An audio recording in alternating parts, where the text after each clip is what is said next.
Assalamualaikum warahmatullahi wabarakatuh. Teman-teman, kembali lagi di channel YouTube saya, Khairun Imam. Gimana nih kabar kalian? Semoga kita semua selalu diberi kesehatan, kemudahan, dan juga limpahan rezeki dari Yang Maha Kuasa, teman-teman ya. Nah, beberapa hari belakangan ini muncul isu baru mengenai ijazah Pak Jokowi. Dan ini sumbernya dari Better Suryadi, salah satu kader PDIP kalau nggak salah. Dan dia menyatakan secara tegas bahwa ijazah Pak Jokowi itu katanya dibuat di Pasar Pramuka ketika Jokowi ingin mencalonkan diri sebagai gubernur DKI. Nah, nanti akan kita bantah dan permalukan statement orang ini yang sangat menyesatkan, teman-teman. Dan sekarang isu ini yang sedang digoreng-goreng Roy Suryo, Rismon, dan juga pendukung-pendukungnya. Sepertinya ya mereka ini memang sudah kehabisan bahan dan mencari dan membuat sebuah skenario-skenario baru untuk terus menyerang Pak Jokowi. Tapi sayangnya di kesempatan yang sama Rismon mewawancarai Andi Wijayanto, orang yang disebut oleh Better Suryadi tadi kalau dia tahu tentang ijazah Jokowi. Tapi sayangnya ketika Rismon dan juga Santana ini mewawancarai Andi Wijayanto, malah tidak ada penegasan dari Andi Wijayanto yang menyatakan bahwa ijazah Pak Jokowi memang dibuat di Pramuka. Bahkan Pak Andi Wijayanto hanya menyatakan ya dia melihat ijazah Jokowi dan dia tidak mengiyakan gitu, tidak membenarkan statement dari Better tadi. Nah, ini kan jawaban yang tidak sesuai harapan dari Rismon dan juga Santana. Makanya sepertinya mereka sangat kecewa, teman-teman. Karena tidak mendapatkan dukungan tambahan dari isu yang sekarang mulai digoreng-goreng. Nah, nanti akan kita bantah semuanya pokoknya, teman-teman. Dan saya harap kalian nonton sampai habis videonya. Karena di akhir video kita akan mendengarkan penjelasan dari seorang jenderal polisi yang juga sebenarnya sudah muak dan sudah jengkel dengan apa yang dilakukan oleh Roy Suryo dan Rismon serta kawan-kawannya. Dan jenderal ini sepertinya sudah tidak sabar ingin melihat Roy Suryo dan kawan-kawan ditangkap polisi, teman-teman. Oke, sebelum kita mulai videonya, jangan lupa like, subscribe, dan share. Dan tanpa perlu berlama-lama lagi, mari kita mulai videonya berikut ini. Tadi Anda mengatakan bahwa Andi Wijayanto mengetahui kalau ini ijazah dicetak tahun 2012, benar demikian Pak? Oh ya, kan di partai ini kan partai kami kan partai besar, ada proses, ada prosedur, ada ke administrasi dan juga ada LO. Nah, Pak Andi itu menerimanya kan dari tim LO itu, jadi itu sudah disortir dan segala macam. Jadi Pak Andi tahu bahwa ijazah yang dia pegang itu adalah ijazah yang juga pernah dibawa ke KPU DKI.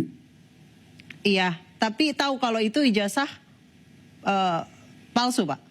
Enggak tahu. Oh, enggak tahu. Baik, yang jadi baik Pak Prasetyo Edy. Dua orang. Oke. Yang namanya Widodo sama Dani Iskandar. Dua orang itu yang tahu. Kalau semua orang tahu berarti bukan rahasia mereka. Boleh Pak Dani Iskandar diajak ngobrol bersama kami Pak di Newsroom, Pak? Enggak tahu dia di mana. Oh, hilang sekarang, Pak? Ya, ada dua-duanya udah nggak tampil di sehari-hari. Biasanya baik. Mereka sehari-hari ada di DKI, di partai. Baik, tanggapannya Bapak tadi soal sanggahan dari pengacara Joko Widodo?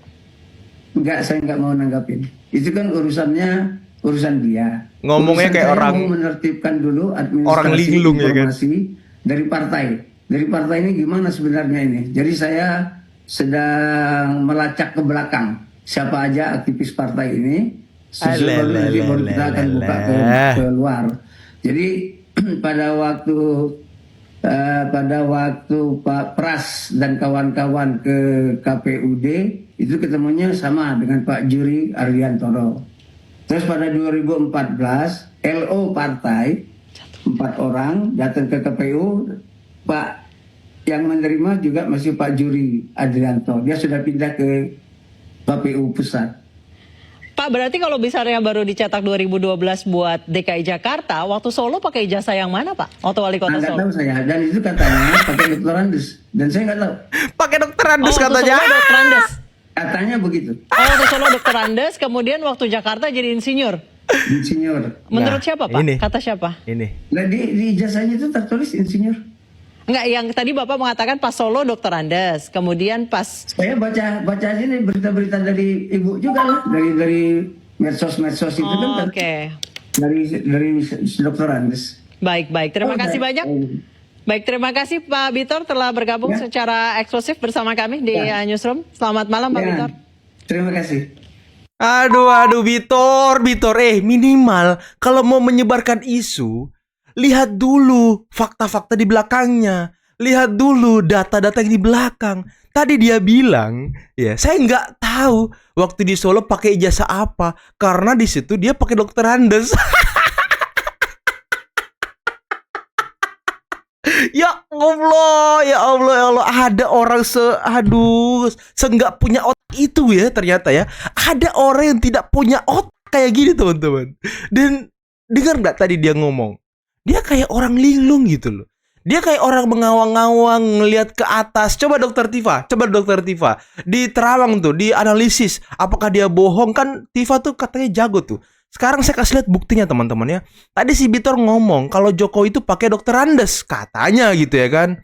Nah ini lihat nih kan, Insinyur Haji Joko Widodo. Insinyur, bukan Dokter Andes. Insinyur loh ini. Insinyur. Dokter Andesnya dari mana gitu? Dokter Andes itu yang Anda lihat hanya yang beredar di poster-poster, pamflet-pamflet. Ini loh. Ini nih. Nih, Insinyur Haji Joko Widodo. Dan katanya ijazah Jokowi itu dicetak 2012.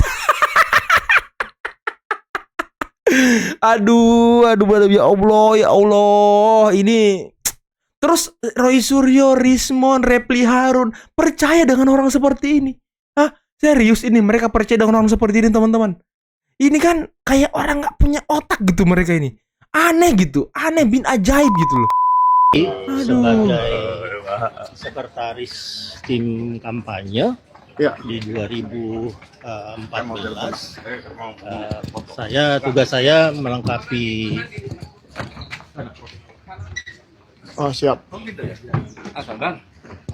tugas saya memastikan kelengkapan syarat administrasi untuk KPU, dan di 2014 syarat administrasi itu dinyatakan lengkap oleh KPU. Itu saja. Bersama Bang Rismon Sianipar ini. Iya. Tapi tidak ada interaksi apa yang saya lakukan dengan Bang Betor untuk membicarakan ijazah tersebut, termasuk dengan misalnya timnya Pak Jokowi ya, mungkin yang dimaksud David dan Widodo. kawan-kawan. Saya nggak ada interaksi. Nggak berinteraksi. Tapi memang Pak Andi sebagai sekretaris tim kampanye hari itu memang melihat ada ijazah aslinya yang dilegalisir. Saya melihat ijazahnya. Melihat dan mirip nggak Pak seperti yang beredar di media sosial belakangan ini? Saya cenderung nggak ingat ya. Nggak ingat. Itu 2014 itu tidak ada di kepala saya pertanyaan tentang keaslian ijazah. Betul. Saat itu di kepala saya seseorang yang dicalonkan sudah 2 kali wali kota, sudah 1 kali gubernur. Jadi tidak ada di pertanyaan di kepala saya untuk mengecek keaslian ijazah itu. Dan saat itu KPU hanya menanyakan apakah gelar akademik akan ditulis di surat suara. Jika gelar akademik akan ditulis di surat suara, maka legalisir ijazah S1 harus ada. Itu saja pertanyaan. Dan betul nggak Pak? Katanya KPU itu memverifikasi sampai datang ke UGM, sampai datang ke nggak mungkin ya Pak ya? Itu tugas KPU. Itu sebenarnya tugas KPU untuk memastikan bahwa dokumen-dokumen kelengkapan syarat administrasi nggak sesuai harapan jawabannya ya kan. Dinyatakan lengkap. Itu tugas KPU. Tugas kami menyerahkan dokumen-dokumen tersebut. Jadi Bapak nggak tahu KPU melakukan atau enggak ya? Tapi itu tugasnya memang. Saya asumsikan dilakukan ya, karena kemudian seharusnya dokumennya ya. dinyatakan sah dan lengkap. Dilakukan. Seluruh jawaban dari Bung Andi Wijayanto sepertinya tidak memuaskan bagi Santana dan juga Rismon. Aduh, kasihan banget ya. Ini orang-orang ini semakin mencari celah, tapi semakin mempertontonkan kebodohannya sendiri, teman-teman. Ya, jadi kita bingung nih mau percaya mereka, tapi kayak sirkus loh mereka ini. Dan tadi ya, Ketika Pak Jokowi mencalonkan sebagai gubernur DKI, kata KPU kalau ingin menggunakan gelar akademiknya ya ijazahnya harus dilegalisir. Ya otomatis ketika Pak Jokowi ingin menggunakan ijazahnya, beliau kan memfotokopi kemudian melakukan legalisir ke UGM. Kalau memang ijazah Pak Jokowi palsu, nggak mungkin UGM mau stempel, nggak mungkin, mustahil teman-teman. Siapa sih Jokowi ketika tahun 2012 waktu mau mencalonkan gubernur DKI? Siapa sih Jokowi? Dia belum punya kekuasaan kok. Dia belum punya kuasa yang sepenuhnya kok untuk bangsa ini seperti seorang presiden. Emang bisa Jokowi ngatur-ngatur, baru calon gubernur mau ngatur-ngatur UGM waktu itu? Nggak masuk akal teman-teman. Nggak ada yang masuk akal tuduhan-tuduhan mereka ini. Nah yang saya agak sedikit miris, kenapa orangnya kok ini aja gitu loh. Nggak ada orang lain lagi kok. Kok Republik ini dipenuhi oleh segelintir manusia ini. Yang sialnya lagi diantaranya tidak mempunyai spesifikasi tentang masalah keabsahan itu. Terus kamu tuh mau nyumbangkan kepada siapa, melaporkan kepada siapa hasil daripada ijazahnya Pak Jokowi? Kepentinganmu apa? Ada nggak dampaknya kepada negara? Nggak juga. Apalagi Pak Jokowi sudah tidak menjabat. Terus apa maksudmu? Ya maksudmu tidak lain tidak bukan untuk menjatuhkan harkat martabat daripada Pak Jokowi. Ya layak dan manusiawi kalau Pak Jokowi yang melaporkan ke Polda. Nah ada lagi yang bilang nanti hasil daripada ijazah yang dilaporkan ke sana dipindahkan ke Polda. Jangan kebalik-balik Anda berbicara. Ya kebalik itu salah makan urat gitu loh. Lah ya iyalah. Ya Polda yang melaporkan ke Barreskrim, bukan Barreskrim melapor ke Polda. Kan lucu. Ya salah dong. Masa sudah dari Barreskrim sudah menyatakan sudah sah, terus nggak yakin harus Polda katanya. Lah Polda kan anaknya Barreskrim. Aduh, kadang-kadang mikirnya kok otaknya kok di mana gitu loh. Otaknya di mana ya katanya kan? punya ilmu, sekolah. Dia sekolahnya di mana? Kok gitu cara berpikirnya gitu loh. Ngomong meledak-ledak, tang-tang, tapi nggak nyambung semua gitu loh. Gaya tok yang meledak soalnya hebat. Padahal isinya nol semua. Gitu. Padahal isinya nol, betul Ada Pak. tuh juga pengacara yang nggak jelas itu. Ya, pengacara nggak jelas ngomong senak jidatnya aja. Kamu anak kemarin sore kamu ngomong tentang negara aja nggak ada ngomong kok berapi-api. Seolah paling hebat sejagat raya kamu. Ya kamu jangankan dibandingkan dengan Pak Jokowi dengan menteri kamu nggak ada apa-apanya kok. Ya, kok merasa hebat sendiri kamu. Bicara apa adanya gitu loh. Jadi biar masyarakat ngerti. Orang-orang kayak gini nggak perlu dikasih panggung sebenarnya. Betul, jangan dikasih gitu. panggung. Kasih panggung makin berkuar-kuar aja, makin bias. Akhirnya masyarakat berpikir, muak masyarakat lama-lama gitu loh. Kok ini lagi, kayak nggak ada orang lain. Nah itulah ya isi hati dari seorang jenderal teman-teman, purnawirawan jenderal. Beliau aja kesel ngeliat si Kozinudin teriak sana sini, keluar sana sini. Ya ngomongnya tuh ngelantur mulu. Kosong gak ada isinya teman-teman. Kok bisa ya sekelas Roy Suryo, Rismon, Tipa yang katanya ahli, yang katanya apa gitu, pengacaranya kayak gitu ya kan. Aduh kasihan banget orang-orang ini loh, asli loh. Sampai General Polisi udah muak juga sama si Kozinudin. Orang-orang yang selama ini mengkritik keras, terus seolah-olah keras ya, menantang A, menantang B, menantang C gitu. Itu bukan karena berani. Bukan karena berani. Karena putus asa. Oh. Stres, harus bagaimana lagi, penjara di depan mata. Hukum tetap harus berjalan. Pak Jokowi tidak mau dimediasi, tidak mau berdamai, proses tetap jalan. Nanti ketika dia di penjara, bagaimana keluarga dan sebagainya, stres lah. Kita pun kalau duduk sebagai mereka, stres juga, Bud. Apalagi ditakut-takutin sama Egy Sujana. Roy sama Rismon, kau tahu nggak? Nanti di sel itu 1 kali 2 meter. Kau mau ngerasain kuda katanya. Belum lagi banyak tikusnya. Dan itu tikus dari keluar itu dari lubang-lubang WC itu keluar itu tikus-tikus. Iya. Pucat tuh-duanya. 41 malam juga saya dikurung. Ruangannya 1 kali 3 bos. Lu belum pernah kali lu.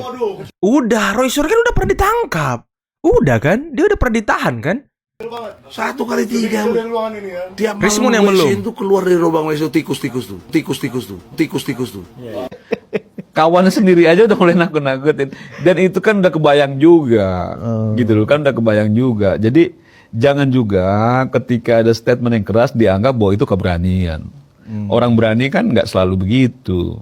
kita lihat ya, kalau kita lihat dari raut mukanya itu lebih banyak didominasi raut muka stres, Raut muka stres dan raut muka pusing. ketakutan. Jadi kalau gue tuh nggak khawatir, Bud. Yang kayak gitu-gitu biasa aja gitu loh.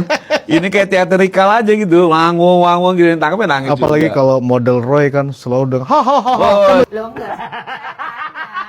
Jadi Anda melihat kan saya tanya. Ngeselin ya iya, kan? tapi mukanya pucat juga Iya. gitu loh. Kan kita udah banyak juga pelaku-pelaku kriminal itu begitu gagahnya, petantang petente. Giliran dicongkok aparat masuk sel nangis, minta maaf. Nah itu kan manusiawi aja gitu. Bahwa prosesnya sekarang kita tunggu saja nanti ketika mereka sudah pakai baju apa itu orange, baju orange gitu, kita lihat masih gagah nggak kan begitu. Kan satu-satunya cara mereka untuk membangun opini publik terutama di media sosial kan dengan begitu. Supaya banyak orang yang percaya bahwa ini memang dia pada jalan yang benar, padahal bukan jalan yang benar. Dia sudah kadung, udah nggak bisa lagi lari. Bagaimana kau bicara, misalnya Dokter Tifa dengan begitu kerasnya bahwa Pak Jokowi bla bla bla bla segala macam gitu. Ketika diproses, kok begitu tega Pak Jokowi sama ibu-ibu? Bagaimana? Seorang ibu rumah tangga sederhana, seorang perempuan dengan anak-anak harus dipenjara juga. Harus dipenjara juga. Kemarin-kemarin ngaku ilmuwan, ngaku ahli. Kami ini peneliti akademisi. Giliran penjara depan mata, giliran status tahanan itu sudah mulai dekat. Ngakunya ibu rumah tangga, ngemis-ngemis, nangis-nangis di iNews. Maksud gue bagaimana ya? Kan ini bukan soal ibu-ibu nggak ibu-ibu. Sekarang mau bangun sentimen seolah-olah dizolimi. Betul. Dikriminalisasi. Bahwa yang mengkriminalisasi dan menzolimi kan mereka terhadap Pak Jokowi. Kan begitu loh. Nah teman-teman, itulah tadi beberapa video yang bisa kita simak, yang bisa kita saksikan pada kesempatan kali ini. Dan itulah tadi teman-teman bantahan saya terhadap tuduhan liar yang disebarkan oleh si Bitor. Katanya ijazah Jokowi dibikin tahun 2012 ya kan, pas pencalonan DKI Jakarta. Nah dia ini nggak mikir, sebelum menuduh dia ini nggak mikir loh. Dia nggak pakai otaknya kali ya. 2012 ini kan DKI Jakarta, dan katanya disitulah dicetak ijazah Jokowi. Padahal ketika Pak Jokowi menjadi wali kota Solo, mencalonkan sebagai calon wali kota Solo, beliau sudah menggunakan ijazahnya yang gelarnya insinyur, bukan dokter Andes. Bisa kalian lihat tadi screenshot gambar yang saya dapatkan, namanya jelas Insinyur Haji Joko Widodo teman-teman, dan bukan dokter Andes. Dokter Andes itu hanya ada di selebaran atau poster ketika Pak Jokowi mengunjungi Sritex. Nah inilah hal-hal yang sebenarnya mereka usahakan terus-menerus. Kebohongan itu diulang-ulang terus-menerus agar masyarakat percaya. Dan tadi kalian bisa dengarkan sendirilah si Bitor itu ngomong kayak orang linglung gitu, kayak orang ngarang-ngarang, menerawang-menerawang. Dan mungkin dia sengaja menyebut nama-nama orang yang gak ada di masa itu biar gak bisa dikonfirmasi. Tapi ternyata ada nama Andi Wijayanto yang ketika diwawancarai oleh Sentana dan juga Rismon, ya jawabannya sangat luar biasa. Dia melihat ijazah Pak Jokowi di tahun 2012 dan dia melegalisir ijazah itu, kemudian diserahkan ke KPU dan KPU melakukan pengecekan terhadap ijazah itu dan dinyatakan valid, udah clear, apalagi. Dan itu jawaban yang sangat tidak diharapkan oleh Sentana dan juga Rismon. Makanya sekarang yang digoreng-goreng hanyalah pramuka. Karena cuma itu yang bisa digoreng. Jawaban Andi Wijayanto nggak ada yang bisa digoreng sama mereka teman-teman. Mereka ini sudah jatuh, tertimpa tangga. Kemudian nyari lakban buat nutup-nutup lukanya. Tapi ternyata ya dia ngolesin jeruk nipis. Makanya makin pedes aja tuh luka tuh. Nggak ada pengobatannya, nggak ada penyembuhannya. Makanya ya sepertinya apa ya, hukuman mereka ini bakal panjang teman-teman. Bakal lama. Karena narasi-narasi liar, fitnah-fitnah baru yang terus mereka lontarkan. Datang lagi pengacara si Kosinudin yang nol besar juga, nggak ada isinya. Sama seperti yang dikatakan Pak Jenderal tadi. Ya mereka ini nggak ada apa-apanya teman-teman. Nol besar. Mereka bukan ahli, mereka bukan akademisi, mereka bukan peneliti, omon-omon doang mereka ini. Siapa sih yang percaya mereka ini? Coba kalian komen di bawah, siapa yang percaya orang-orang ini teman-teman? Kalau saya sih nggak percaya ya, omongannya aja udah ngelantur-ngelantur gitu.